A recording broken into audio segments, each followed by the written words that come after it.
The massive space station called Nexus Prime floated in the darkness between the stars.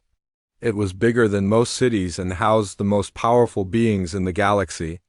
Inside its metal walls, the Galactic Council met to decide the fate of entire worlds. High Commander Zixthara stood tall in the center of the great chamber. She was a Kronak warrior standing 8 feet high with 4 powerful arms and skin like black armor. Her species had conquered 17 star systems and crushed every enemy they faced. Today she spoke with the confidence of someone who had never known defeat. "Members of the Council," her voice boomed across the chamber, "we gathered to discuss the human problem." She gestured with one of her arms toward a holographic display showing a small section of space. "These creatures have spread to 12 worlds in the past 300 years. They multiply like insects and consume resources that rightfully belong to stronger races." The other council members listened from their elevated platforms. Each species was different but all shared one thing in common. They considered themselves superior to the young human race. The Zephyrians looked like living crystals that sang when they spoke. The Vorthan had tentacles instead of arms and eyes that could see through solid matter. The Keldrons were massive creatures covered in thick fur with teeth that could crush steel. Ambassador Veltar of the Zephyrians spoke first. His voice sounded like wind chimes in a gentle breeze. "The humans are indeed primitive. Their technology is crude compared to ours. Their ships are slow and their weapons are weak. Why should we concern ourselves with such inferior beings?" "Because they are expanding," Zixthara replied. "They establish new colonies every few years. They send their ships deeper into space. They act as if they belong among the stars when they have barely learned to leave their homeworld." In the human section of the chamber, Captain Jake Harrison sat quietly. He was a middle-aged man with gray hair and calm eyes. He wore the blue uniform of the Earth Defense Force but carried no weapons. Beside him sat Commander Lisa Morgan from the Mars Colonial Fleet. She was younger with dark hair and quick, intelligent eyes.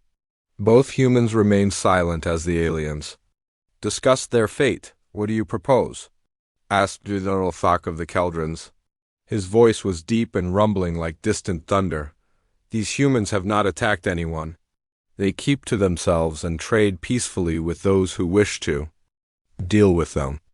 Zixthara's 4 arms spread wide. "Peace is for the weak. The strong take what they need. The Kronak Empire requires 3 of their outer colonies for expansion. The worlds called New Kansas, Kepler Station, and Volf 359 have resources we can use. The humans can find new homes elsewhere." "And if they refuse?" This came from Commander Nex of the Vorthan Commonwealth. His tentacles moved in complex patterns as he spoke. "Then we will take the worlds by force."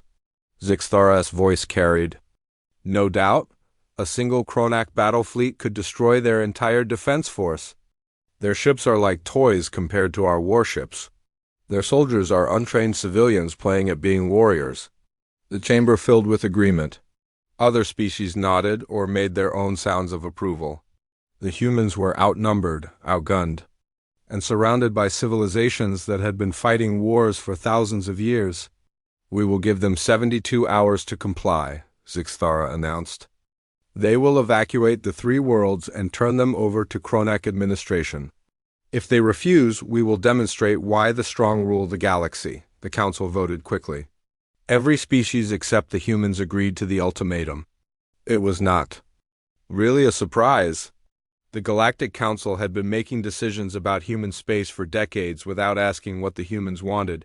Captain Harrison finally stood up. His voice was quiet but clear enough for everyone to hear.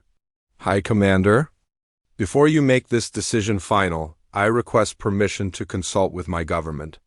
Zixthara looked down at him from her platform. To her, he seemed small and fragile. "Of course, human. Use your primitive communication systems. Speak to your leaders. Tell them that the Kronak Empire has been patient long enough." "Thank you," Harrison replied and sat back down. Commander Morgan leaned over to whisper something in his ear, but her expression remained calm. As the session ended, Zixthara felt satisfied. The humans would surrender quickly once they understood the situation. No rational species would fight against impossible odds. It would be a simple matter of moving some colonists and claiming new territory, but as she left the chamber, something caught her attention. In the observer section sat an old Kronak warrior she had not seen in many years. His name was Kethmar, and he had been a general during the Rigel Wars. His body was covered in scars from decades of battle, and his eyes held the wisdom of someone who had seen too much death. What surprised Zixthara was the expression on his face. Kethmar was not smiling or showing approval. Instead, he looked worried. His scarred features showed something she had rarely seen from a Kronak warrior: fear. Their eyes met across the chamber. Kethmar slowly shook his head as if trying to warn her about something. Then he stood and walked away, leaving Zixthara with an uncomfortable feeling she could not explain. The die was cast. The ultimatum would be delivered to Earth within the hour. In 72 hours, the humans would either surrender or face the might of the Kronak Empire. It should have been a simple matter, but something in the old warrior's eyes suggested that dealing with humans might not be as easy as the Council believed. The corridors of Nexus Prime were dimly lit during the night cycle. Most of the delegates had returned to their quarters, but Zixthara walked alone through the empty halls. She could not shake the memory of Kethmar's worried expression. The old warrior had been one of the greatest generals in Kronak history, and his fear made no sense. She found him in the observation deck, staring out at the stars. His scarred hands gripped the metal railing as he watched the distant lights of passing ships. When he heard her footsteps, he turned slowly. "High Commander," he said quietly. "I wondered if you would come." "You look troubled in the council chamber," Zixthara replied. "I do not understand why. The humans are weak and divided." "This will be an easy victory." Kethmar's weathered face showed no expression. "That is what I thought 40 years ago. I was wrong then, and you are wrong now." "Explain yourself, old warrior. What could possibly make you fear these primitives?" Kethmar was silent for a long moment. Then he began to speak in a voice barely above a whisper. "It was during the Proxima incident. I was leading an advance patrol near the edge of human space. We encountered a colony ship called the New Denver." Zixthara remembered hearing about the incident, but only brief reports. A minor skirmish with civilian vessels. Nothing more, Kethmar repeated bitterly. "That is what the official report said. But I was there. I saw what happened." He turned to face her fully. The New Denver was carrying 500 colonists to a new world. Families with children, elderly couples, young people starting new lives. They were not soldiers. Then it should have been simple to capture them. That is what I thought. We had 10 warships. They had 1 colony transport with basic defensive weapons. I sent the standard demand for surrender, expecting them to comply immediately. Kethmar's voice grew distant as he remembered. The response came from their captain, a man named Ben Collins. He said only 3 words: "Come and take it." "Foolish bravado," Zixthara said. "Did you destroy them quickly?" "We tried." But the humans did something no civilized species would do. They fought back. Kethmar's hands trembled slightly. Not just the crew, everyone, old people, young adults, even teenagers. They turned their colony ship into a fortress. The old general began to pace as the memories came flooding back. "We had superior firepower, better armor, more experience. But they would not surrender. When we damaged their engines, they used emergency thrusters to ram one of our ships. When we breached their hull, civilians picked up weapons and fought alongside the crew." "Civilians cannot fight trained warriors?" Zixthara protested. "Tell that to Ruth Parker," Kethmar said grimly. She was a grandmother, maybe 60 years old. She had never held a weapon in her life. But when my warriors boarded their ship, she stood in a corridor with nothing but a metal tool from their repair kit. She held off 3 of my best soldiers for 10 minutes before they finally brought her down. Zixthara felt confused. 1 elderly female against 3 Kronak warriors? She was not fighting for glory or conquest. She was fighting to protect her family. Her grandchildren were hiding behind her. Kethmar's voice grew quiet. I have never seen such fury in any living being. She fought like a wild animal defending its young. But you won the battle, Zixthara said. The humans were defeated. Were they? Kethmar asked. Yes, we captured the New Denver. But it took us 6 hours to subdue 500 civilians. 6 hours to defeat people who had never seen combat before. We lost 2 ships and suffered heavy casualties. The old warrior moved to the viewing window again. But that was not the worst part. When we finally took control of their ship, I found something in their computer systems. Messages they had been sending to other human colonies. What kind of messages? They were not calling for help or begging for rescue. They were warning other humans about our tactics. They were teaching them how to fight us. Kethmar's reflection in the window looked haunted. Even as they died, they were thinking about protecting other humans they had never met. Zixthara felt a chill run through her body. What happened next? Word spread through human space faster. Then we could move. Every colony began preparing for attack. They studied our methods, learned our weaknesses, and shared that knowledge with everyone. Kethmar turned back to her. Within months, every human settlement had become a potential battleground. But they are still just humans, Zixthara insisted. They die like any other species. Yes, they die. But they do not surrender. They do not retreat. They do not negotiate when their families are threatened. The old general's voice carried the weight of experience. I have fought dozens of species. Across the galaxy, all of them understood when they were beaten. All of them knew when to give up. And the humans? The humans do not understand defeat. They understand only victory or death. There is no middle ground with them.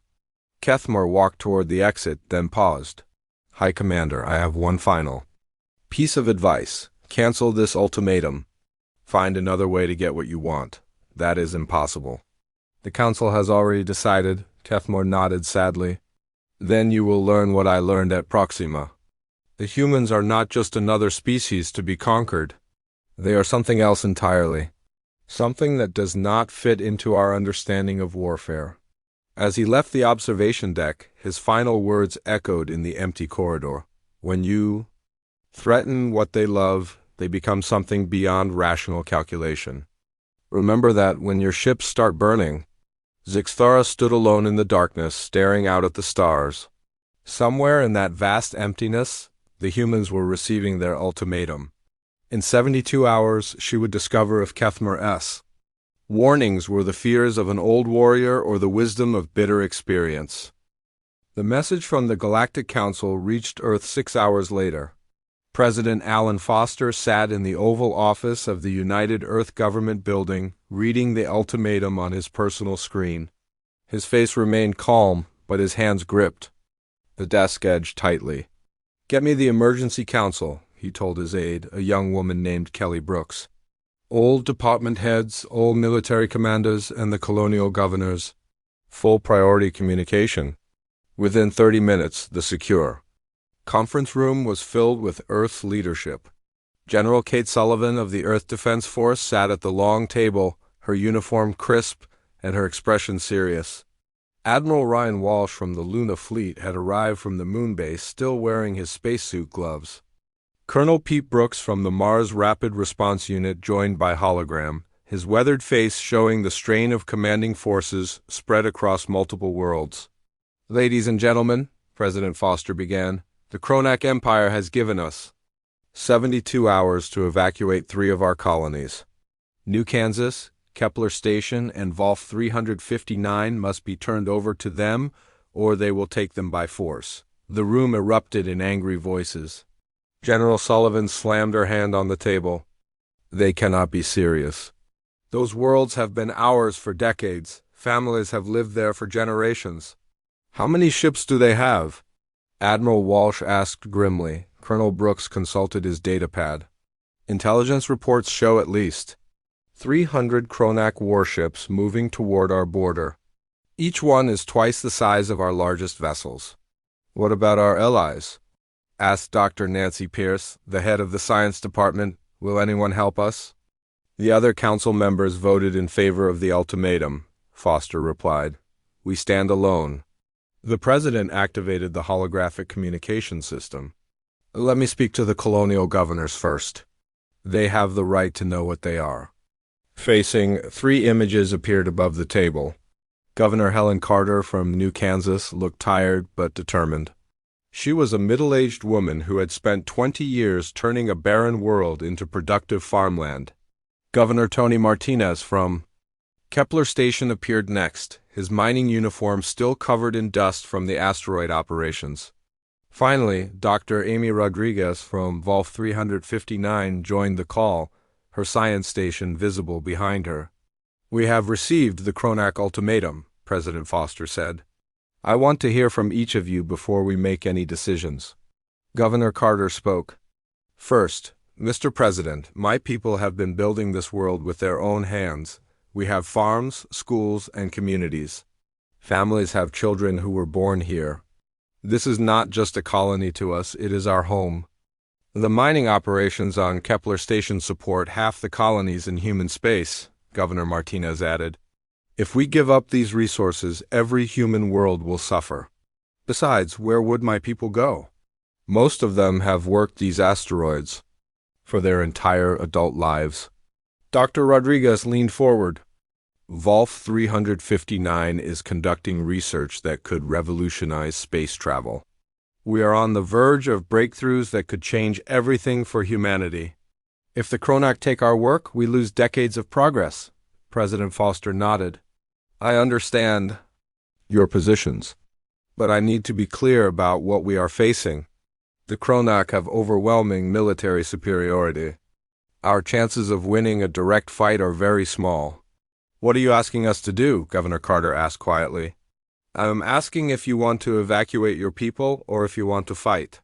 The 3 governors looked at each other through the holographic connection. No one spoke for a long moment.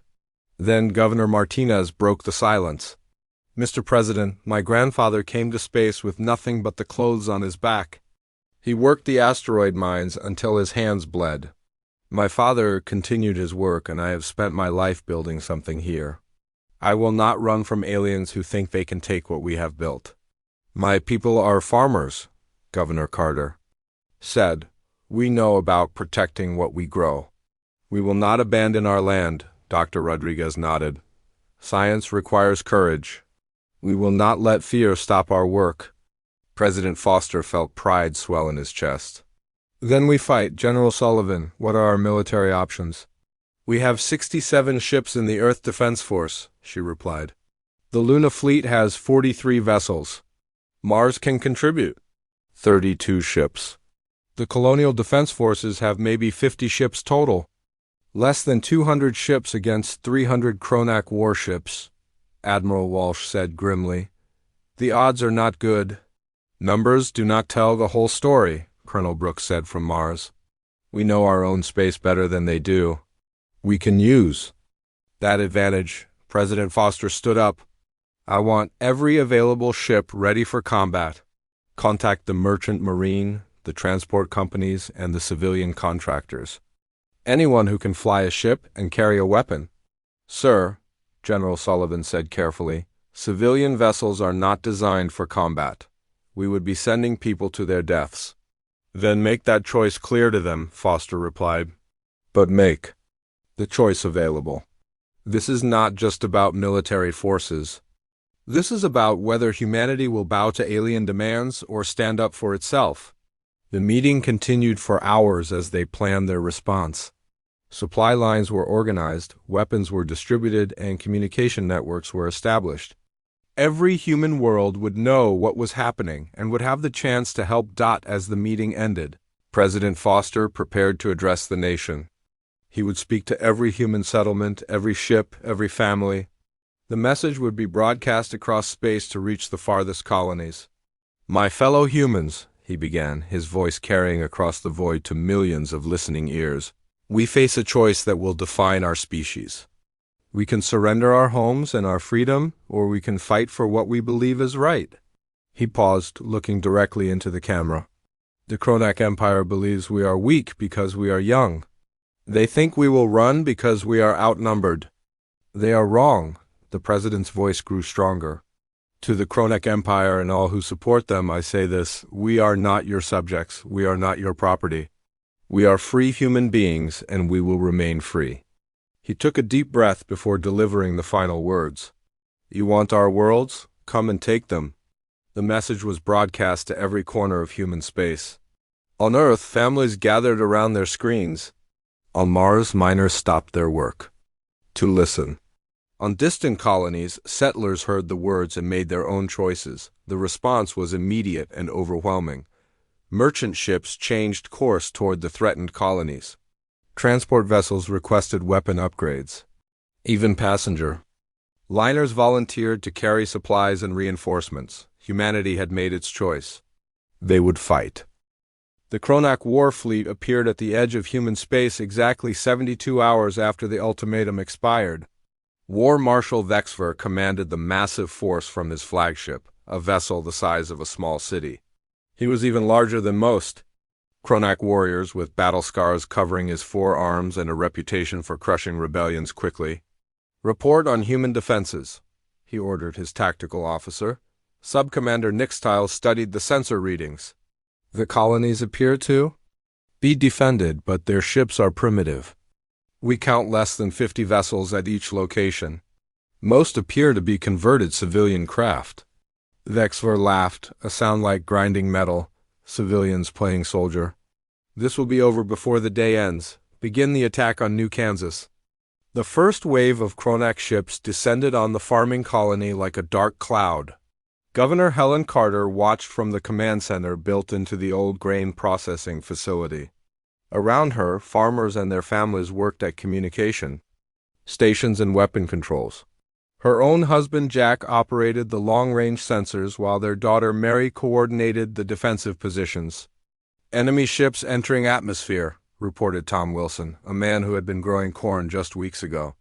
They are landing troops in Sectors 7 and 12. Captain Steve Murphy of the New Kansas Defense Force studied the tactical display. He was a former Earth military officer who had retired to farming but now found himself commanding a battle. All units remember the plan. Let them land, then hit them from prepared positions. The Kronak expected to find frightened colonists hiding in their homes. Instead, they found a population that had turned their entire world into a fortress. Every farm building had been converted into a defensive position. The grain silos were now observation posts. The irrigation ditches had become trenches filled with armed civilians. Commander Vextal led the first assault on the main settlement. His warriors were confident as they marched through the empty streets. The humans seemed to have fled at the first sign of attack. Then the shooting started. From windows, doorways, and rooftops, the colonists opened fire. The Kronak found themselves fighting not just soldiers, but an entire community. Mary Carter fired a hunting rifle from her family's farmhouse, while her mother Helen coordinated the defense from the command center.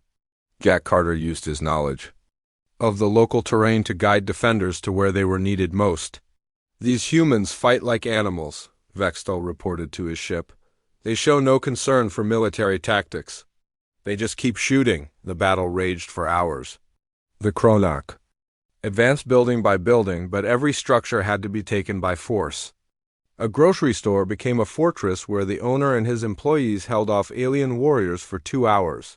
The local school was defended by teachers who had turned their classrooms into fighting positions. At Aplar Station, the battle was even more intense. The asteroid mining facility had been converted into a maze of defensive positions. Chief Engineer Maria Santos had rigged the mining equipment to serve as weapons.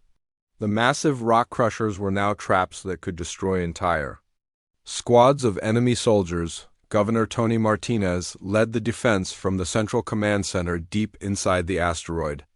Around him, miners who had spent their lives cutting through solid rock now used their tools to fight alien invaders. Foreman Chuck Williams had organized teams to use the tunnel system to move supplies and reinforcements where they were needed. They are trying to take the main docking bay, reported Lisa Hayes, a transport pilot who now operated the communication system. But our people are making them pay for every meter. The Kronak forces found themselves fighting in conditions they had never experienced. The asteroid's low gravity made their heavy armor a disadvantage. The narrow tunnels favored the smaller humans who knew every passage.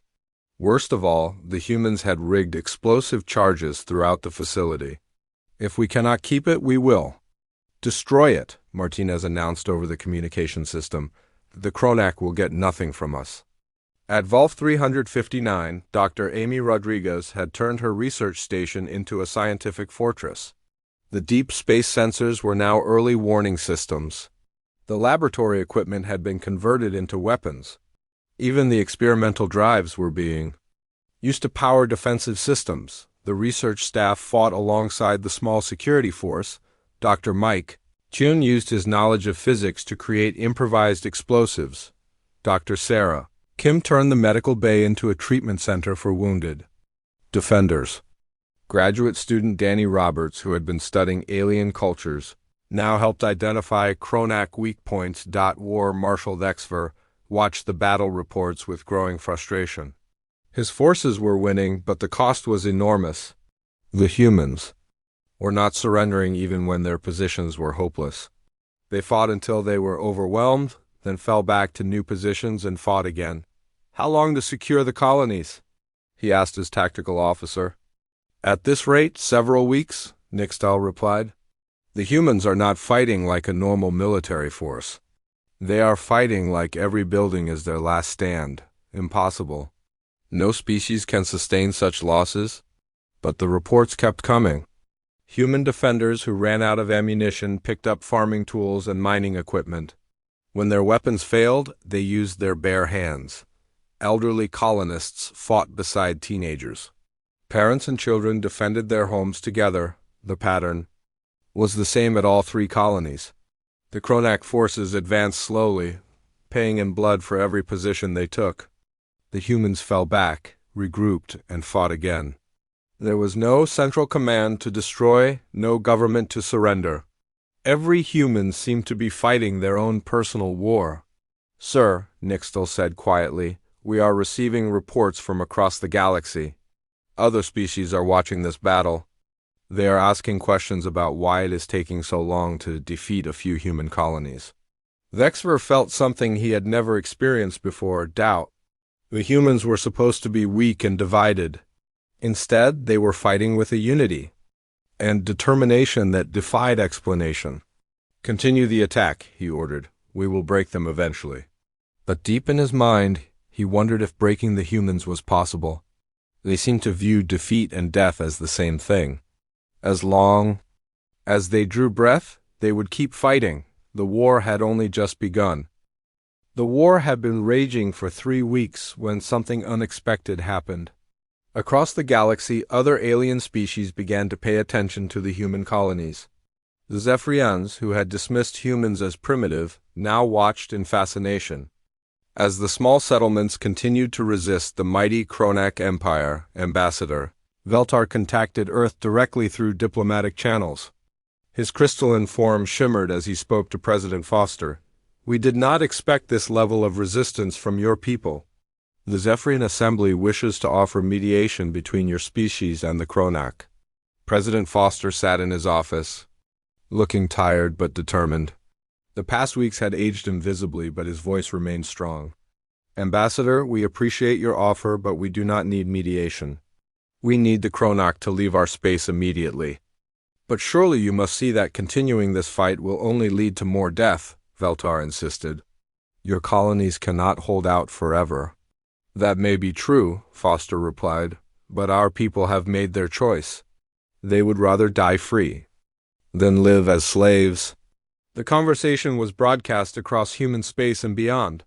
Other alien species heard the words and began to question their own assumptions about the young human race. The Vorthan Commonwealth started secret discussions about recognizing human sovereignty. Even some Kaldran leaders began to wonder if they had misjudged the situation, but the turning point came when the Kronak made a terrible mistake. During the siege of New Kansas, they captured Governor Helen Carter. War Marshal Dexver believed that executing the colonial leader would break human morale and force the other colonies to surrender. Helen Carter had been leading the defense of her world for weeks. Her gray hair was dirty, her clothes torn, but her eyes still held the same determination that had driven her to build a new life among the stars. When the Kronak soldiers dragged her before their commander, she stood straight and looked him directly in the eye. "You are the leader of these rebels," Vexfer said through his translator. "Order your people to surrender and their deaths will be quick." Helen smiled, an expression that seemed to confuse the alien commander. "I am not their leader. I am their neighbor. I am their friend. I am their grandmother. But I do not own them, and they do not own me." "Then you are useless to me," Vexfer replied. The execution was broadcast across the galaxy as a warning to other human colonies. The Kronak expected to see fear and surrender. Instead, they saw something that would haunt them for generations to come. Helen Carter faced the alien weapons without flinching. Her final words were simple. "Tell my people that I was proud to call them my neighbors. Tell them that freedom is worth any price." The broadcast reached every human settlement, every Earthship, every corner of human space. The image of a 60-year-old grandmother who had spent her life growing food to feed families, being executed by alien warriors, ignited something primal in the human response. The reaction was immediate and overwhelming. Admiral Ryan Walsh, commanding the Earth Defense Fleet, received the same message from every human ship in the galaxy. "We are coming." What followed was unprecedented in galactic history. Human merchant vessels abandoned their cargo runs and headed for the war zone. Transport ships loaded with volunteers began the long journey to the threatened colonies. Even passenger liners were converted into troop carriers and supply vessels. Captain Julie Foster commanded a converted freighter called the Liberty Bell. She had been carrying farming equipment to the outer colonies when the war began. Now her ship was loaded with volunteers and weapons, racing toward New Kansas at maximum speed. "This is Liberty Bell to all human vessels," she broadcast on the emergency frequency. "We are one day out from New Kansas. Who is with us?" The response filled the communication channels. Hundreds of ships, large and small, reported their positions. Cargo haulers flew alongside luxury yachts.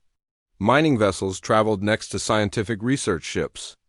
The entire human merchant fleet had become a military armada. Dr. Amy Rodriguez, still defending her research station at Volf 359, used her deep space communication array to coordinate the arriving fleets. "All vessels, this is Volf 359 control. Welcome to the fight. We have been waiting for you." The Kronak forces found themselves facing something they had never encountered before. They had come to fight colonial defense forces and found themselves at war with an entire species. Every human ship in the galaxy was converging on the battle zone, war. Marshal Vexfer watched his tactical displays with growing alarm. "Where are all these ships coming from?" he demanded. "They appear to be civilian vessels," Subcommander Nixtal reported. "Merchants, transports, even passenger ships. They are not military craft. Then they will be easy to destroy." But the human civilian fleet proved to be far more dangerous than expected. The cargo ships had been converted into missile platforms. The passenger liners carried boarding parties ready to fight hand-to-hand. The mining vessels used their industrial equipment as weapons. Captain Julie Foster led her converted freighter directly at the Kronak flagship. Her ship was outgunned and outnumbered, but she had something the aliens could not understand: absolute determination. "This is for Helen Carter," she broadcast as her ship rammed into the enemy vessel's engine section. The Liberty Bell was destroyed, but the massive Kronak warship was crippled. The battle raged for days as more human ships arrived. They came from every corner of human space: Earth, Mars, the Luna colonies, and settlements so remote they had never seen a Kronak before. All came to fight for 3 small colonies they had never visited. Lieutenant Commander Paul Harrison, son of the diplomat who had sat silently in the Galactic Council, led a squadron of converted patrol boats against a Kronak destroyer. His ships were smaller and weaker, but they fought with the fury of people defending their homes. "All units, remember what we are fighting for," he transmitted to his squadron. "Not just 3 colonies, but the right to exist as free humans. The Kronak Empire, which had expected to crush a few rebellious settlements, found itself fighting a war against an entire species that refused to accept defeat. Every human ship that was destroyed was replaced by two more. Every position they captured was retaken by volunteers who had traveled across the galaxy to fight, for the first time. In centuries, the Kronak war machine began to falter. They were winning individual battles, but losing the war. The humans just kept coming, wave after wave, each one more determined than the last. War Marshal Vexfer stared at the tactical displays, showing hundreds of human ships surrounding his fleet. For the first time in his military career, he began to understand what Kethmer had tried to warn them about. The humans were not fighting for conquest or territory. They were fighting for each other. The final battle began at dawn on the fourth week of the war. War Marshal Vexfer found himself surrounded by more human ships than he had ever seen in one place. His mighty fleet, which had seemed invincible just weeks ago, was now outnumbered and outfought by converted civilian vessels crewed by people who had never been soldiers. "Sir," Sub-Commander Nixtel reported, his voice shaking, "we have lost 60% of our fleet. The humans are not retreating. They are not surrendering. They just keep attacking." Vexfer watched his tactical display as another wave of human ships approached. These were not military vessels, but cargo haulers, passenger transports, and mining ships. They should have been easy targets, but they fought with a desperation that made them incredibly dangerous. "How many more ships are coming?" he asked. "Unknown, sir. They appear to be arriving from every human settlement in the galaxy." The truth was becoming clear to the Kronak commander. This was not a battle between armies, but a war between species. The humans had turned their entire civilization into a military force, and every ship, every person, every resource was being used to fight the invaders. Lieutenant Commander Paul Harrison led his squadron of patrol boats in a final assault on the Kronak flagship. His father had once sat quietly in the Galactic Council while aliens discussed humanity's fate. Now the son was fighting to ensure that humans would never again be treated as inferior beings. "This is Harrison to all human vessels," he broadcast on the emergency frequency. "We end this now. All ships, target the enemy flagship." The response was immediate. Hundreds of human ships turned toward the massive Kronak vessel. Cargo haulers launched improvised missiles. Passenger liners deployed boarding parties. Even the smallest ships joined the attack, their crews willing to sacrifice everything for victory. Paul's ship was hit by enemy fire and began to lose power.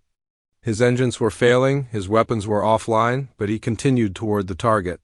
"Tell my father we did not let them down," he said to his communication officer. The patrol boat crashed into the Kronak flagship's bridge section. The explosion was visible from across the battlefield, and the massive enemy ship began to drift helplessly through space. War Marshal Vexfer found himself trapped on his own command deck as human boarding parties fought their way through his ship.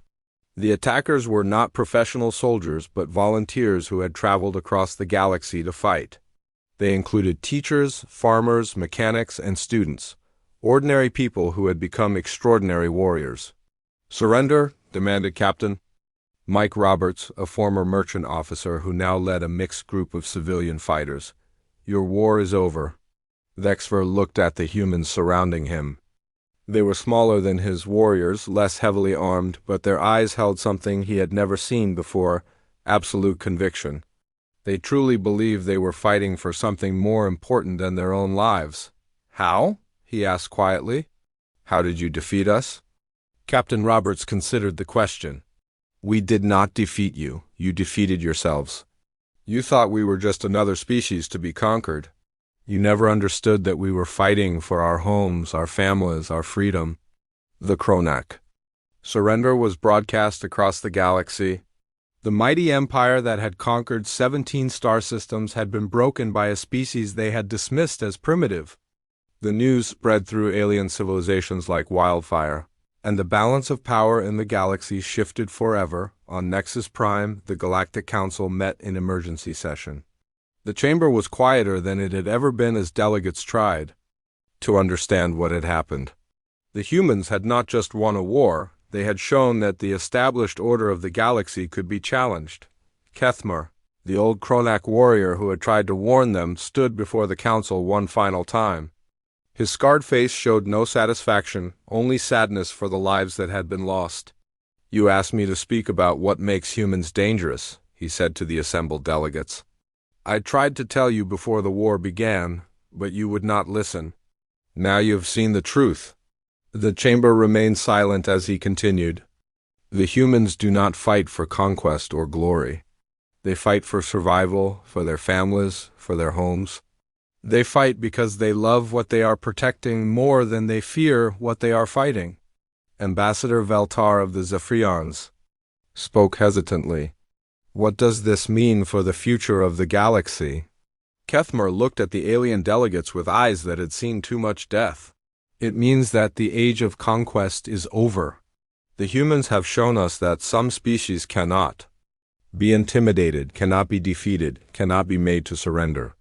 They have proven that the strong do not always rule the weak."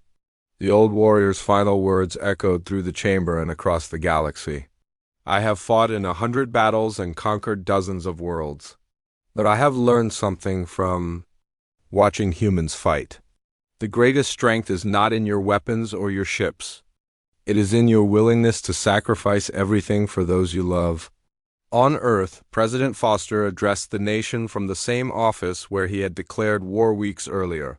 His face showed the strain of the conflict, but his voice carried hope for the future. "We did not choose this war," he said, "but we finished it. We have shown the galaxy that humanity will not be pushed around, will not be conquered, will not surrender our freedom to anyone." He paused, looking directly into the camera. "But we also showed them something else. We showed them that humans fight not because we hate our enemies, but because we love our families, our homes, our way of life. That love made us stronger than any weapon." The war was over, but its effects would be felt for generations. The Kronak Empire was broken, its territories liberated. Other alien species, having witnessed human determination, chose cooperation over conquest. The galaxy had learned that humanity was not just another species to be controlled or dismissed. In the depths of space, where the colony ship New Denver had once fought its desperate battle 40 years earlier, a memorial station was built. The simple plaque read, "In memory of those who taught the galaxy that some things are worth fighting for."